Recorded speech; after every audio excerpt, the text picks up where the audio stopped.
नमस्कार, रश्मीचित किचन चॅनलवर आपणा सर्वांचं खूप खूप स्वागत.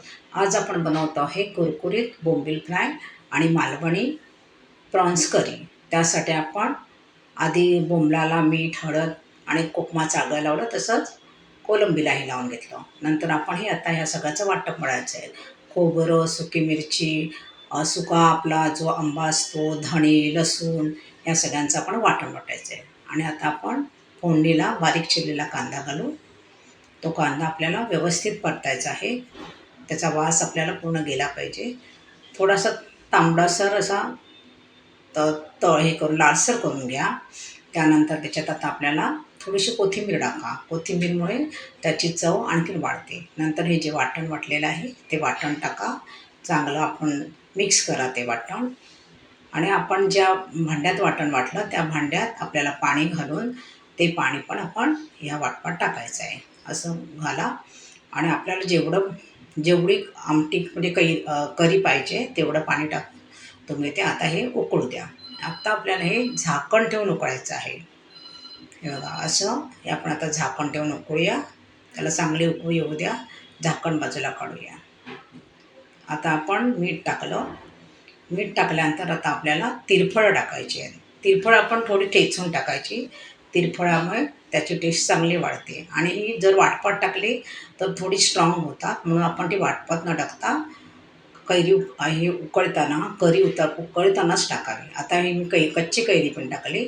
झाकण ठेवून मी त्याला उकळू दिलं. आता आपण हे कोलंबी टाकली. आता आपण ही कोलंबी चांगली त्याला उकळी येऊ द्यायची आहे. कोलंबी आपल्याला एकदम जास्त उकळवायची नाही आहेत, कारण नाही तर जास्त तुम्ही त्याला करीला उकळला तर ती चांबट होतात, अशी इलॅस्टिकसारखी लागतात. म्हणून थोडं जास्त याला उकळी जास्त अतिप्रमाणात उकळी तर काढली पाहिजे, पण खूप जास्त प्रमाणात उकळी काढू नका. आपणा सर्वांसमोर विनंती आहे, आपण जर रश्मीचित किचनवर नवीन असाल तर सबस्क्राईब करा, लाईक करा आणि बेल आयकॉनचं बटन दाबायला विसरू नका. हे बघा, झाली आपली मालवणी प्रॉन्स करी तयार. आता आपण हे जे बोंबील, हळद, मीठ आणि कोकमा चाळगायला लावलेले बोंबील आहे त्याला आपल्याला पहिल्यांदा मसाला लावून घ्यायचा आहे. तुमच्याकडे मिरची पावडर असेल तर मिरची पावडर लावा, किंवा तुमचा मसाला असेल तो मसाला लावला तरीही चालतो. आता आपण रवा, तांदळाचं पीठ आणि मसाला असं एकत्रित असं मिश्रण करायचं आहे. आणि हे जे आपण बोंबील आहे ते चांगले घोळवायचे आहेत. हे तुम्ही त्या पिठात दाबून जरा घोळवा, म्हणजे त्याला व्यवस्थित तो मसाला लागतो आणि ते कुरकुरीत व्हायला मदत होते. हे बघा, अशा प्रकारे जरा दाबून तुम्ही ते बोंबीलला प्रेस करा. अशा तऱ्हेने. आणि आता आपल्याला बोंबलाला नेहमी तेल हे जास्त लागतं. नॉर्मल बाकी आपण मासे शालो फ्राय करताना जास्त तेल नाही वापरत, पण बोंबलाला थोडं जास्त प्रमाणात तेल लागतं. हे बघा, आता असे आपण 10 मिनटं तरी बाजूला ठेवायचे मसाला मिश्रणात घालून झाल्यावर. आता असे आपल्याला एकदम गरम झालेलं तेल असेल त्याच्यात हे असे ठेवायचे आहेत. बघा, पॅनमध्ये एकावर एक असे साईडला लावून ठेवायचे. आपल्याला ते साईडला थोडी जागा ठेवायची, कारण आपल्याला परतायला जागा मिळायला पाहिजे. अशा प्रकारे.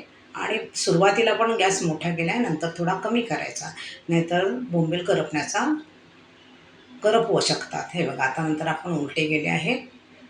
अशा प्रकारे आपण उलटे पालटे करून हे बोंबील करून घ्यायचे. अशा प्रकारे. आपणास माझ्याकडून अजून काही रेसिपी करून हव्या असेल तर मला जरूर कमेंट करून कळवा, म्हणजे मी करण्याचा जरूर प्रयत्न करेन. हे बघा, अशा प्रकारे बोंबील आपण उलटे पालटे केले. आणि हे बोंबील एकदम कुरकुरीत होतात आणि ऑइल फ्री होतात.